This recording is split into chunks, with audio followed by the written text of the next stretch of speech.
who's the hottest team right now? Who are the hottest teams right now that are impressing you going into the end of January, beginning of February? Well, you remember, Big Ox, we had this conversation that this stretch from around Christmas to around the trade deadline and All-Star break, the teams that are the most dominant during this stretch are the teams that you're going to see at the end of the season.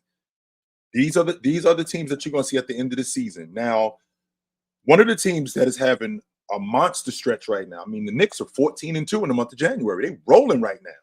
They've won their last 8. They won 9 out of 10. And I mean, losing Julius Randle is a big deal. But they've gotten play from other people that have been really good. So Jalen Brunson has been playing at an all-pro level. In addition to him playing at an all-pro level, their team is obviously predicated on defense.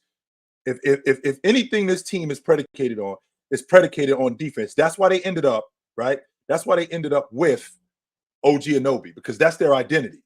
So their identity isn't them just scoring a lot of points. Like I said, they won 9 of their last 10. I think 6 of those 9 games, they held teams to under 100 points. So they're a lockdown defensive team. That's what Tibbs' identity is. And I like what I'm seeing from the New York Knicks. Once they get Julius Randle back healthy, which the report is he had a dislocated shoulder, which doesn't seem to be it doesn't seem to be months that he's going to be out. It looks like it's going to be weeks, which means that he could probably be back after the All-Star break.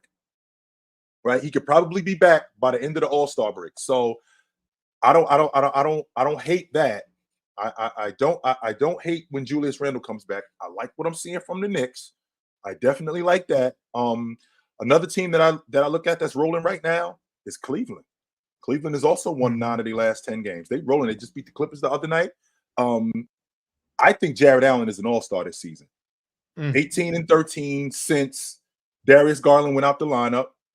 18-13 since Darius Garland went out the lineup. In addition to Darius Garland going out the lineup, guys like Max Strus has actually been shooting the ball pretty good. Donovan Mitchell has been a really good playmaker for a lot of these guys. Right? Donovan Mitchell has been a really good playmaker for a lot of these guys. Dean Wade, Max Strus, Karis LeVert coming off the bench, giving them great minutes.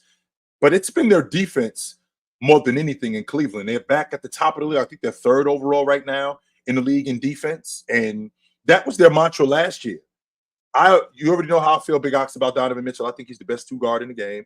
I'm not sure if they're going to be able to hold on to him, whether he asks to be traded or it seems like a situation, right? It seems like a situation where this team may not be the best fit for him, according to the masses. I personally think it works, if you're asking me.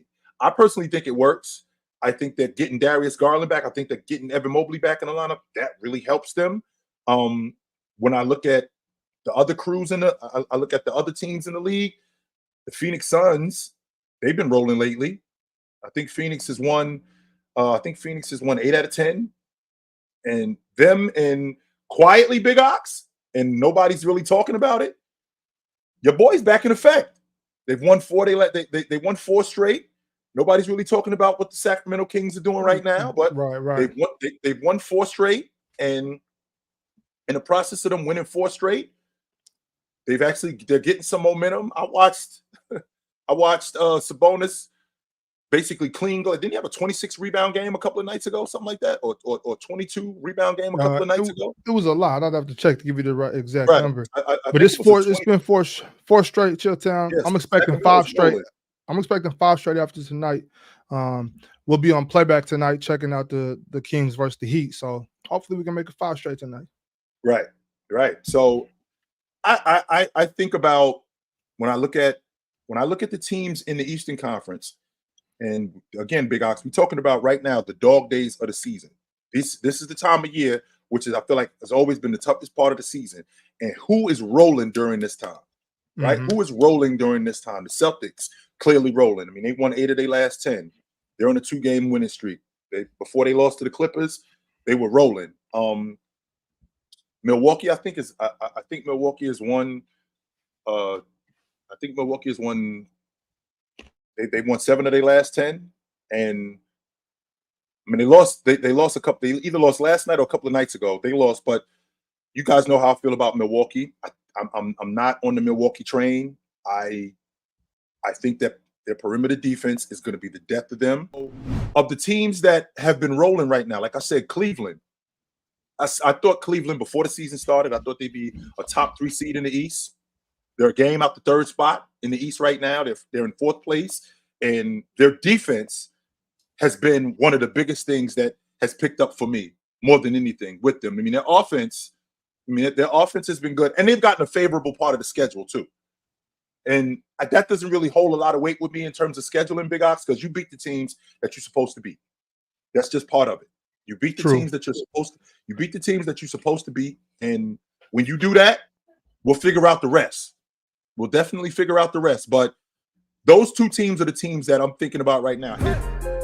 It's the player choice way. Yeah, them boys don't get it started. The player choice way.